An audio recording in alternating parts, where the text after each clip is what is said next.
sustojom tik tai prie to stendo, paskyrėm susitikimą todėl, kad tai yra Antakalniečių bendruomenės iniciatyva, įrengtas informacinis stendas, man teko jį parengti, tą stendą. Ir čia praktiškai, jeigu jau skaitėte, tai surašiau tokią pirminę informaciją, kurią turėtų žinoti kiekvienas vilnietis. Kad Antakalnis kadaise buvo tik tai priemiestis. Vilniaus priemiestis, tai yra toli jau už Vilniaus, kada čia buvo pavienės tik tai sodybos, sodai, daržai ir miestas baigėsi iki Vilniaus upės daugiausia ir paskui tik tai 17 amžiaus antroje pusėje, 1690 metais pasistatė Polocko vaivada Sluškų rūmus, Sluška, kurie reiškia tiesiog nustūmė upės vandenį, nugalėjo kalnus, kaip jisai rašė, ir pasistatė savo didžiulius gražius rūmus. Tada netrukus po to Lietuvos didžiosios kunigaikštystės didikas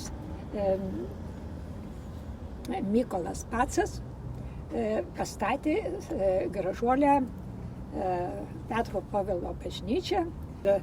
Tiek Petro Povilo bažnyčia, tiek Sapiegų rūmai, kurie yra truputį toliau Sapiegų parke ir kuriuos pastatė Kazimieras Sapiega labai panašiu metu. Lygiai jie panašiu metu statė, kadangi tie didikai čia rengė Antakalnį kaip jau užmiestyje, gražioj vietoje, iš vienos pusės kalnai, iš kitos pusės neris, rengė savo rezidencijas. O čia ėjo dulkėtas kelias, tekėjo upeliai iš Antakalnio kalvynų. Dar visai neseniai, prieš 200 metų, yra žemėlapyje rasta, kad šioje vietoje Antakalnyje iki Sluškų rūmų pažymėti 6 upeliai. Tai yra, šiandien raskime nors vieną tekantį upelį, tikrai nerasime, bet mes rasime šaltinių. Ir tai šaltiniais tikrai prie jų sustosime, prie jų pakalbėsime ir prie jų pasidžiaugsime. Atrodo, kad aš beveik viską pasakiau, kas čia parašyta, apie labirintą pakalbėsim, kada prie jo nueisim, apie saulės laikrodį pakalbėsim, kai prie jo nueisim.